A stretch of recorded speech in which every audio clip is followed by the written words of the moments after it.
Olá, meus irmãos, um bom dia, um feliz ano novo, um feliz 2021 para todos nós, que continuamos ainda à distância em nossa escola bíblica dominical. A escola bíblica discipuladora ou escola bíblica digital. Esse D, EBD, esse D se presta a muitas frases, a muitas palavras, né? E ainda continuaremos nesse formato porque a pandemia ainda se encontra em nosso meio. Como dizem, né? Nós nos cansamos do vírus, nós nos cansamos do corona, mas o coronavírus ainda não se cansou de estar entre nós. Então, ainda vamos manter esse tempo de distanciamento, infelizmente. Queríamos estar voltando com nossas classes, com nossos irmãos, em confraternização, em união, dando aquele abraço que está prometido há mais de um ano, ou há quase um ano. Mas devido à situação do país, da nossa cidade em particular, do nosso estado, estaremos continuando durante o mês de janeiro e fevereiro ainda à distância. Futuramente estaremos falando aos irmãos da volta presencial, mas por enquanto ainda vamos manter nesse formato. Estaremos dando início hoje a uma série de estudos novos. Fizemos no mês de dezembro reflexões sobre o Natal, que foi tudo muito bom e foi assim abençoador. E no mês de janeiro e fevereiro estaremos estudando as lições que falam sobre a igreja. O tema da nossa escola nesses 2 meses será: o que é ser igreja hoje? É uma pergunta. O que é ser igreja hoje? Essas lições elas foram escritas pelo pastor Vanderlei Batista Neves. Pastor Vanderlei é um pastor conhecido nosso, um pastor de uma igreja próxima, da PIB de Alcântara, e já teve inclusive pregando em nossa igreja algumas vezes, e ele é autor das lições desse bimestre, né? Porque estaremos apenas em janeiro e fevereiro estudando essa temática sobre igreja. E as lições serão dadas por diversos professores. Hoje estou dando a primeira lição. Ela vai versar sobre o que é ser igreja, uma igreja comprometida com a palavra, que é o assunto de hoje, uma igreja que vai cultivar a santidade, uma igreja que vai buscar a espiritualidade, mas vai combater o fanatismo, uma igreja que vai corrigir as suas expressões de imaturidade, uma igreja que combate o império das trevas, uma igreja que é influência em sua comunidade e ela é a expressão do reino e não empresa de fé. Uma igreja que é a expressão do reino e não uma igreja de fé. Estaremos vendo também uma igreja contextualizada com os dias de hoje, porém sem banalizar e sem ser banal aos dias de hoje. Uma igreja que tem um corpo não seduzido por influências externas e uma igreja que valoriza mais a essência do que a aparência. Esses são os temas do qual estaremos discorrendo ao longo desse bimestre. São temas bem interessantes, bem atuais e bem pertinentes para esse tempo hoje de distanciamento, mas que a igreja, como nosso pastor diz, o templo fechou, mas a igreja continua aberta.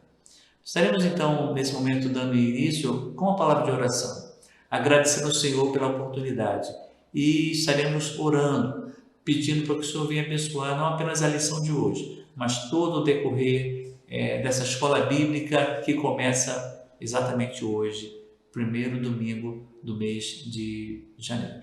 Oremos. Senhor, muito obrigado por esse momento que estamos agora reunidos, mesmo à distância, mas estamos juntos dos irmãos. Eu quero te agradecer pela oportunidade que o Senhor nos dá, dos meios de comunicação que nos facilitam esse acesso, nos facilitam essa entrada até os lares e também aos corações dos irmãos através da nossa voz, através da nossa imagem. Eu quero lhe rogar que o Senhor venha abençoar essa palavra, Pai, que vai ser dada nesta manhã, para que venha falar primeiramente ao meu coração e venha falar também ao coração dos irmãos que estarão ao alcance delas.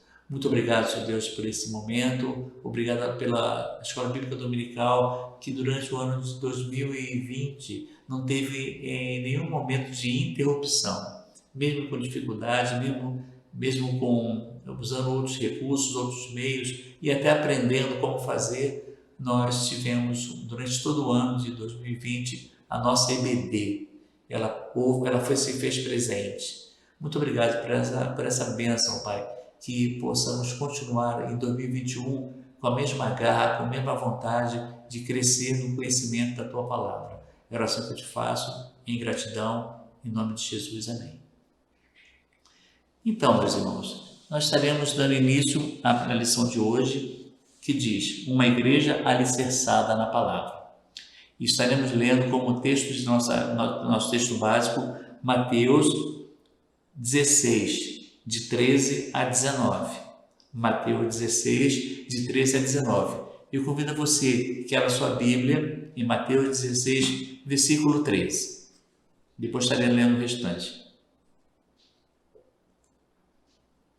O versículo 13 diz o seguinte: e chegando Jesus às partes da Cesareia de Filipe, interrogou os seus discípulos, dizendo: quem diz os homens ser o Filho do Homem? Depois a gente continua lendo o restante dos versículos. Jesus questionou os seus discípulos: quem vocês dizem? O que dizem sobre mim? O que as pessoas dizem sobre mim? Quem sou eu? Jesus, ele retirou para essas partes de Filipe, de Cesareia, para orientar e para dar as últimas instruções aos seus discípulos. Essa cidade de Cesareia, ela foi construída por Filipe, que foi filho de Herodes, e ele fez em homenagem ao imperador, em homenagem a Tibério César, daí o nome Cesareia. Tibério César, então a cidade foi batizada como Cesareia em homenagem ao imperador romano. Essa cidade, ela é um cenário para uma das últimas reuniões de Jesus com o seu discípulo. Ele está caminhando para Jerusalém, para a sua morte. E ele, nesse momento que ele se encontra nessa região, ele procura saber a identidade, que as pessoas dizem dele, e ele vai também se revelar, perguntando aos discípulos também quem é ele. O mestre havia concluído sua jornada ministerial na Galileia e a consumação da sua missão estava acontecendo, estava prestes a acontecer. Ter discípulos por perto, afinados com a sua pessoa, confiando consistente na sua missão como Messias para enfrentar o desafio do futuro, era o que Jesus desejava. Então, ele pergunta, versículo 13, quem diz os homens ser o Filho do Homem? As respostas foram diversificadas. O que os discípulos responderam? É o versículo 14, que diz o seguinte: e eles disseram, um João Batista, outro Elias, outro Jeremias ou um dos profetas. Então, as respostas foram as mais diversas possíveis. Aqui nós estamos, por exemplo, com 4 respostas diferentes, identificando com pessoas importantes, pessoas do passado, pessoas importantes, ou até do presente, como João Batista, procurar identificar Jesus como fosse Elias, como se fosse Jeremias, como se fosse qualquer um dos profetas e até mesmo com João Batista. Essas respostas, essas perguntas, elas são coroadas no versículo 15, quando Pedro ele fala a seguinte resposta. Disse-lhe a ele, e vós, quem dizeis que eu sou? Jesus pergunta. E Simão Pedro responde, tu és o Cristo, o Filho do Deus vivo. Versículo 17, e Jesus respondendo disse-lhe, bem-aventurado és tu, Simão Barjonas, porque não te revelou a carne ou o sangue, mas meu Pai que está no céu. Versículo 18, pois também eu te digo que tu és Pedro, e sobre essa pedra edificarei a minha igreja, e as portas do inferno não prevalecerão contra ela. E finalmente, versículo 19. e eu te darei a chave do reino dos céus. E tudo que ligares na terra será ligado nos céus, e tudo que desligares na terra será desligado nos céus. Até aí. Então, Jesus perguntou a eles o que eles dizem quem são. Simão Pedro, no versículo 16, responde: Tu és o Cristo, o Filho de Deus vivo. Interessante que essa situação, dessa confissão de Pedro, ela vai aparecer em outros dois livros. Ela vai aparecer no livro de Marcos e no livro de Lucas. No livro de João, esse texto não aparece. Mas somente no livro de Mateus, como que nós estamos lendo, Pedro, a resposta de Pedro, ela fala: Tu és o Cristo, o Filho do Deus vivo. Então, somente Mateus diz, completando a resposta de Pedro, que tu és o Cristo, o Filho do Deus vivo. Tanto em Lucas quanto em Marcos, essa expressão, o Filho do Deus vivo, ela não aparece. Encanta-me a abordagem de Mateus por apresentar Jesus como o Messias prometido e por reconhecer nele a natureza divina, o que era tremendamente complicado para os líderes judeus. Por quê? Os líderes judeus até podiam acreditar e esperar um Messias humano, mas o Messias divino, Deus, Jeová, se fazer carne e vir morar entre nós, isso aí era completamente estranho e completamente inaceitável para um judeu. E o Evangelho de Mateus foi escrito para os judeus. Por isso que essa expressão, tu és o Cristo, vírgula, o Filho do Deus vivo, ela é chocante para os seus leitores, mas ela era fundamental, porque ela está definindo quem é realmente o Senhor, está falando da sua divindade, da sua inteireza do seu ser. E foi por isso, por não aceitar a divindade de Jesus, que os judeus o rejeitaram, levaram para a morte, acusando de blasfêmia. Ele foi acusado de blasfêmia por se dizer Deus, mas sabemos que ele era o Filho do Deus vivo, o próprio Filho de Deus. Então, com a declaração de fé proferida por Pedro, Jesus anuncia a sua criação, que é o versículo 17 e 18 que nós vimos. Bem-aventurado, porque quem te revelou não foi a carne ou o sangue, isto é, não foram as pessoas, não foi nada de humano que te revelou. Essa revelação, ela é divina, ela vem de Deus para você, Pedro. Sua declaração, ela é divina. Essa declaração veio dos céus para sua boca.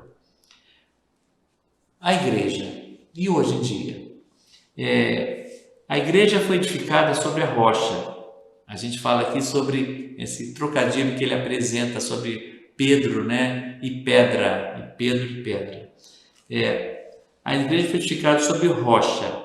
A pedra que os edificadores rejeitaram e a pedra de tropeço e a rocha de escândalo. Jamais essa rocha poderia ser Pedro, porque quem nele crê não será confundido, mas quem crê em Pedro pode ser confundido, porque ele é humano, ele é um homem. Mas a rocha Jesus, quem nele crê, nunca será confundido. Assim diz Romanos 9,33. Essa é uma atribuição exclusivamente de Jesus. É bom frisar que no original encontramos um jogo de palavras aí. Pedro é Petros e rocha é Petra. O rochedo, pedra quer dizer rochedo. Diferente de Petros, que quer dizer uma pedra solta. Uma pedra que rola. Enquanto Petra, imagine, por exemplo, um pão de açúcar, Morro do Pão de Açúcar, aquela ali é uma pedra, aquela pedra não rola. Petra quer dizer isso, um rochedo, uma pedra assim muito grande. Enquanto Petros, que vem de Pedro, é uma pedrinha paralelepípedo, redondia que roda no rio, na água, até na terra mesmo, essa pedra. Portanto, o rochedo, a pedra de Jesus, tu és Pedro, e sobre essa pedra, a rocha, eu vou edificar a minha igreja. Então, a igreja de Jesus vai ser edificado sobre a rocha, isso é, sobre Jesus Cristo. Pedro tinha proclamado que o Messias era divino, uma rocha imutável, sobre a qual a igreja estaria segura, onde nem a morte, nem a destruição, ou as forças que se opõem a Cristo ou seu reino terão êxito. E assim até hoje, meus irmãos. A nossa igreja, ou a igreja, é edificada sobre a rocha. Pode vir pandemia, pode vir destruição, pode vir qualquer coisa do mundo, nada abala a igreja. A igreja é inabalável. Agora, é abalada quando a gente confia em Petros, em rocha, em pedrinha. Quando a gente coloca fé em coisas pequenas, em pedrinhas que rolam, mas tiramos a nossa fé do rochedo, a nosso olhar do rochedo, a gente muitas vezes se decepciona com a igreja, se decepciona com uma situação, porque está olhando para uma pedra pequenininha, não está olhando para o rochedo, porque o rochedo é inabalável.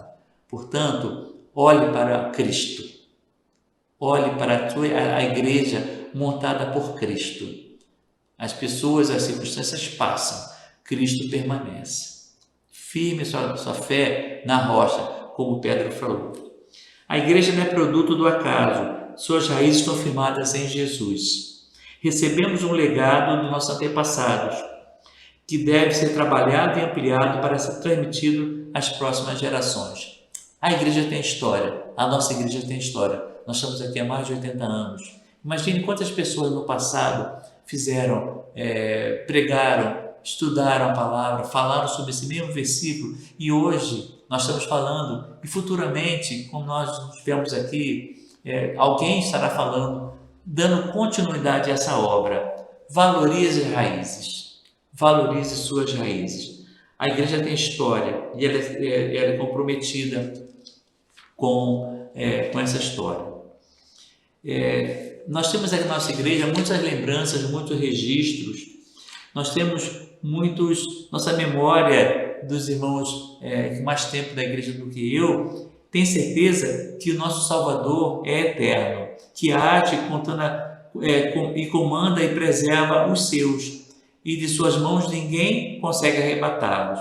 Isso traz segurança para a comunidade dos santos. Irmão, quantos irmãos já passaram em nossa igreja? Quantos irmãos de boa memória nós podemos relembrar de pessoas que estavam aqui, hoje não estão mais, mas fizeram a parte dele. E futuramente também nós não ficaremos aqui para sempre, nós estamos aqui de passagem. O importante é nós olharmos e mantermos a firmeza sobre a rocha. A igreja precisa de equilíbrio para agregar os mais novos com o seu vigor, e entusiasmo e alegria. Isso é importante, renovação da igreja. Quantos adolescentes, quantos jovens, quantos irmãos novos. O pastor falou no culto de vigília de 31 de dezembro para 1º, no culto da virada, quantos irmãos estão sendo agregados à nossa igreja, através de profissão de fé, ou através de casa de transferência, reconciliação, quantos? Enfim, sangue novo, gente nova que está vindo, com mais vigor, com entusiasmo para trabalhar. E a igreja precisa disso, mas precisa manter o equilíbrio entre o novo e a tradição, entre o novo e os mais antigos na fé, porque aqui nós temos pessoas de muitos anos na fé. Então, a igreja ela é composta desses dois grupos, e os dois grupos devem se equilibrar, os dois grupos devem se manter unidos. A expectativa e o encanto pelo novo precisam se aliar à experiência e às raízes para que haja progresso de todos e alegria contagiante. Daí a necessidade de uma tradição aberta e não de um tradicionalismo míope. Uma tradição criativa não invalida a palavra de Deus. Uma tradição criativa não invalida a palavra de Deus. Portanto, a igreja, essa rocha, ela está agregando gente nova, está agregando pessoas novas. E agregar essas pessoas novas, elas precisam ser orientadas, precisam ser ajudadas, trabalhadas, trazendo o seu dinamismo, mas também mantendo aquilo que a gente tem de tradição, mantém daquilo que nós recebemos dos nossos irmãos do passado e temos que dar esse legado para o futuro. Uma igreja assim, ela investe no presente com os olhos no futuro. A igreja é uma célula viva, onde as pessoas são lapidadas, assim como o fogo contribui para que a pedra bruta seja transformada numa joia preciosa. É na igreja que descobrimos e preparamos os valores para o reino de Deus. Precisamos alcançar as pessoas com a graça de Cristo, desafiá-las à fé, cuidar delas, para que elas vejam o amor de Deus em ação e que é o antídoto para a obra do diabo que veio para matar, roubar e destruir. As chaves do reino dos céus mostram a relevância da igreja e apontam para a sua autoridade vista em Atos 2, quando as portas do inferno foram abertas aos judeus e do reino. As portas do reino foram abertas aos judeus e aos prosélitos. Depois, Atos 10, quando foram abertas aos gentios na casa de Cornélio, sendo destruída a barreira da separação, para que todos fôssemos um só em Cristo, como diz Efésios 2, versículo 13. Como corpo de Cristo e expressão do reino, a igreja tem uma perspectiva: trabalhar no tempo para a eternidade. Então a gente trabalha no tempo para a eternidade. Instruir sobre a vida no céu, ensinar os salvos que eles são pedras vivas, edificados como casa espiritual, povo de propriedade exclusiva de Deus. Portanto, a igreja hoje investe no presente, mas com os olhos no futuro.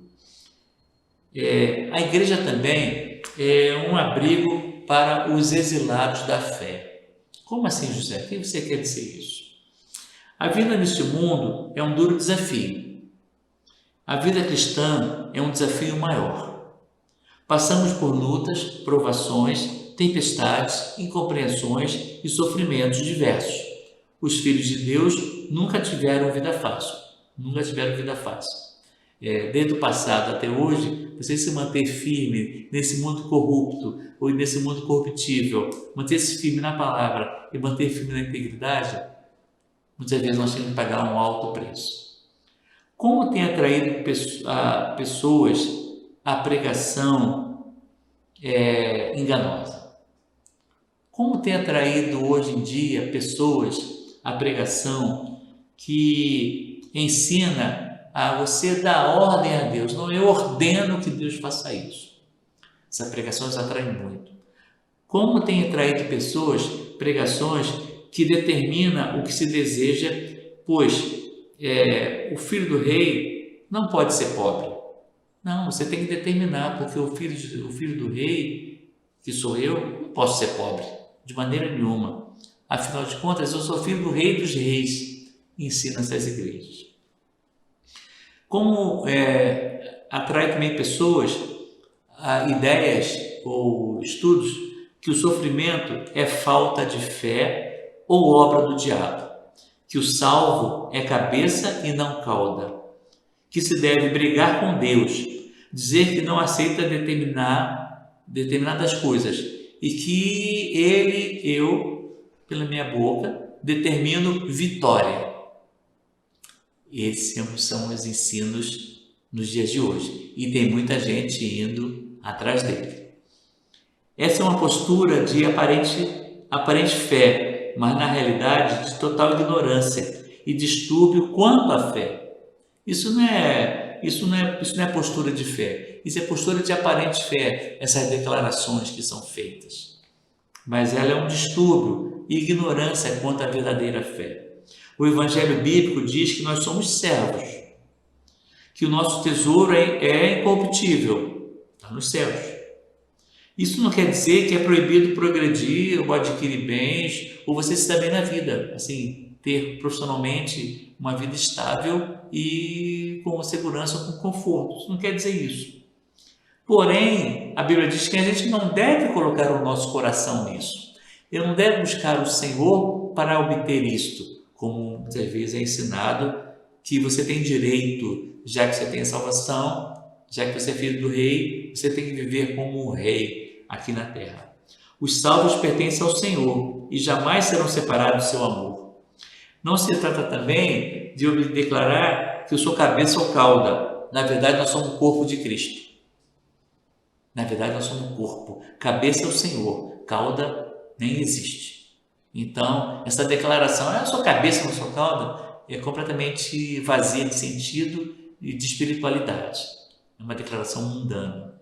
Nós somos o corpo de Cristo, herdeiros de Deus. Não precisamos determinar a vitória como se de nós mesmos pudéssemos coisa alguma. Quem somos nós para determinar a vitória? Quem determina a vitória na minha vida é Jesus. Eu apenas sou servo e vou procurar fazer a vontade dele. Se ele me der vitória sobre aquilo, amém. E se não der, louvado seja o nome do Senhor. Porque todas as coisas todas as coisas cooperam para o bem daqueles que amam a Deus. Até mesmo uma derrota pode ser uma vitória para mim, porque ela vai cooperar para o meu bem. Nossa vitória está garantida em Cristo. O cristianismo de autoajuda, o cristianismo de barganha de Deus, com Deus e com as promessas de Deus, promessa mirabolante, tem exilado muitos na fé. Por isso que eu falei, pessoas exiladas na fé. Então a igreja, a verdadeira igreja do Senhor, está aqui para receber esses exilados. Pessoas que se decepcionaram com a fé, pessoas que se decepcionaram com essa pregação barata, uma pregação vulgar. Uma pessoa que frequentava uma dessas igrejas estava conversando comigo hoje, dizendo que estava muito decepcionado com o pastor dela. Por quê? Porque ele prometia, falava tanto em cura, em cura, em cura, e aí um parente dela adoeceu com coronavírus, e ele foi pedir para o pastor orar para curar, e a pessoa veio a falecer. Então ela ficou decepcionada e nunca mais disse que iria procurar essa igreja. Olha, irmãos, pastores prometendo cura. Vem aqui para ser curado. E essa pessoa acreditou e foi. Para o pastor curar o seu parente, era o pai dessa pessoa que estava com Covid. E ele veio a falecer. Essa pessoa me contou isso hoje. Olha como as pessoas usam o nome de Deus em vão, né? Então, os exilados na fé são esses que foram ou estiveram em alguma denominação, igreja cristã, ou até estão desconhecendo da palavra de Deus. A igreja deve estar aberta para recebê-los. Hoje em dia tem muitos exilados da fé. São aqueles que dão tudo e aguardam tudo, que estão felizes com Cristo, pelo que Ele pode oferecer, e não propriamente pelo que Ele é. Elas estão preocupadas mais com o que Cristo pode oferecer, cura, salvação, dinheiro, bens, emprego, etc., e não aquilo que Ele é. Quando passa empolgação e não contemplam as coisas que acontecem ou aconteceram conforme prometidas, distanciam-se, desiludem e se revoltam contra Deus e tornam-se inimigos da igreja, exilando-se delas. Então, que estejamos de portas abertas para receber esses que se decepcionaram com a igreja, com uma pedrinha, e não com a rocha, que é Jesus Cristo. Portanto, meus queridos, a nossa lição, ela fala sobre uma igreja alicerçada na palavra. E essa palavra que Pedro disse, tu és o Cristo, Filho de Deus vivo, é o que nós devemos nos alicerçar, é o que devemos nos guardar e nos firmar. Não basta pertencer a uma igreja local. Você pertence a essa igreja, eu pertenço a essa igreja que estou aqui. Mas não basta só pertencer, é preciso comprometer-se com Cristo e com a sua palavra. O evangelho bíblico tem conteúdo imutável e é resistente ao tempo e atua como paradigma da vida cristã.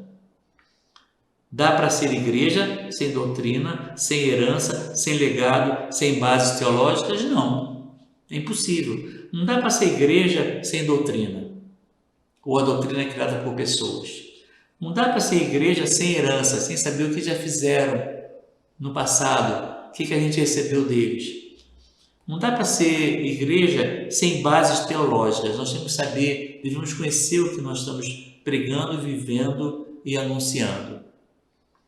O evangelho não é para dar suporte às ideias de estudiosos, mas todos que examinam devem submeter-se ao seu conteúdo revelacional. O evangelho ele não é para dar suporte à ideia das pessoas. Aquela pessoa diz que o evangelho é certo porque ela acha que é. Não, ao contrário. Todos que o examinam devem submeter-se ao seu conteúdo. O evangelho fala mais alto do que as próprias pessoas. Fugir do evangelho bíblico é prestar um desserviço ao reino. Portanto, uma igreja, para ser relevante, ela tem que ter o evangelho bíblico, assim como nós vimos na nossa conferência da Bíblia, né? Uma igreja relevante pela palavra. Então, não ter uma igreja bíblica é fazer um desserviço ao reino de Deus, como nós estamos vendo por aí esses exilados. É formar adeptos e não servos. É promover distúrbio espiritual nas pessoas e viabilizar que elas se tornem exiladas da fé e da igreja. Portanto, a igreja tem que ser bíblica, a igreja tem que ser firmada na palavra, porque senão ela vai promover muito distúrbio espiritual, como esse caso que eu contei para os irmãos. Como também ela vai viabilizar que se tornem pessoas exiladas da fé e da igreja. Pessoas que se decepcionaram, porque elas tiveram contato com uma igreja que não prega a palavra de Deus, mas prega a palavra do homem. Que possamos ser essa igreja e que essa série de estudos que estaremos fazendo ao longo desse bimestre, em que nós estaremos focando a igreja e a palavra, conhecendo mais sobre a igreja de Cristo, ela possa nos ajudar a afirmar aos nossos corações e a nossa fé. Muito obrigado por a sua paciência, muito obrigado pela sua participação nesse culto, nessa EBD, que possa ter sido de grande agradecimento para a sua vida, como foi para mim. Deus a todos abençoe, um bom domingo e estaremos agora dentro em breve assistindo nosso culto e que Deus a todos possa continuar abençoando nesse dia. Muito obrigado, um bom dia para você.